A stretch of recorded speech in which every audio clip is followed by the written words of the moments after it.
remembering the 1912 presidential election. A former president, a current president, a future president and a Socialist Party candidate all sought the White House 100 years ago. At first, Theodore Roosevelt, who was commander-in-chief from 1901 to 1909, seemed an unlikely candidate for the 1912 presidential election. After backing his close friend William Howard Taft to serve as his successor, he disappeared on an extended hunting trip to Africa. But Roosevelt became increasingly disillusioned with Taft and eventually decided to mount a challenge for the next Republican nomination.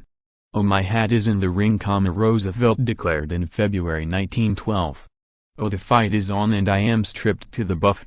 With few exceptions, candidates in prior elections had largely refrained from overt campaigning. Roosevelt changed this by giving speeches around the country, especially in the dozen states with direct primaries. He called Taft a fathead with the brains of a guinea pig, and Taft responded in kind, saying Roosevelt's followers were radicals and neurotics. Roosevelt felt it was hard to sit on the sidelines when this guy was messing up, said Alan Lesoff, a history professor at Illinois State University who specializes in the Progressive era.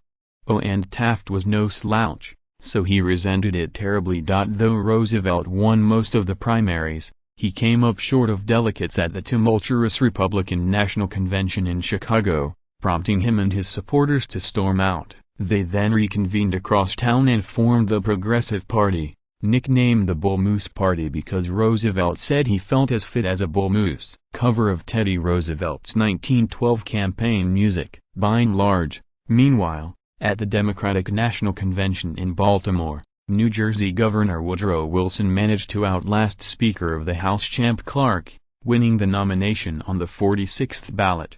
Oh, he was a fresh face, an articulate guy, mildly progressive, Southern roots, Northern background. Lewis L. Gould, author of Four Hats in the Ring, The 1912 Election and the Birth of Modern American Politics, said of Wilson. Rounding out the field was Eugene Debs, who was running for the third straight time on the Socialist Party ticket. In the run-up to the November election, Taft essentially gave up as a candidate, complaining in a letter that there are so many people in the country who don't like me. To make matters worse, Vice President James S. Sherman died in office that October, temporarily leaving him without a running mate. All three other candidates hit the stump aggressively, particularly Roosevelt, who traveled some 10,000 miles and visited 34 states, where he spoke out in favor of progressive-era causes such as minimum wage laws, conservation, women's suffrage, safer workplaces, the 8-hour workday and regulating but not destroying monopolies. At one point,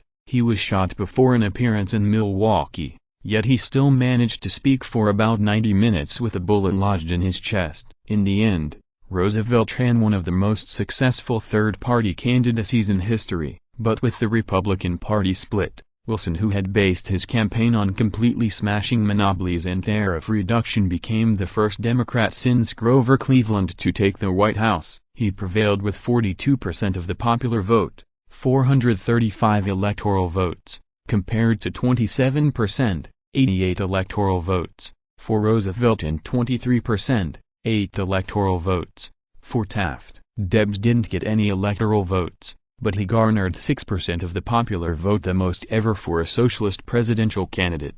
I think it's the most distinguished field that has ever run for president in modern times, said Gould, who added that the consequences of the election were profound. The Republican Party, for instance, would never be the same.